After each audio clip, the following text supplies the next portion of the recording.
How to turn on or turn off trace debuggable app with system tracing on Samsung Galaxy S26 Ultra. So let's start the video. First of all, go to app library. Now here, so click on settings app. Now in setting, scroll down and click on developer option.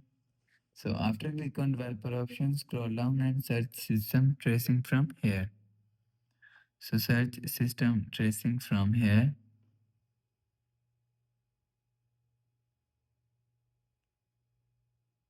You will see system tracing is here. So click on system tracing.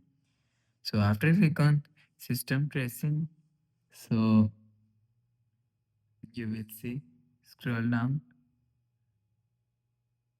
Trace debuggable application is here. So if you want to turn on trace debuggable application, so turn on this button. So after turn on this button, you will see trace debuggable application is turn on. So if you want to turn off trace debuggable application, so turn off this button. So after turn off this button, you will see trace debuggable application is turn off. So you will turn on or turn off trace debuggable applications from here. So after the process, go back to home screen, refresh phone. So that's how you can turn on or turn off trace debuggable application apps with this system tracing on Samsung Galaxy S26 Ultra. So if you like the video, please subscribe. Thanks for watching.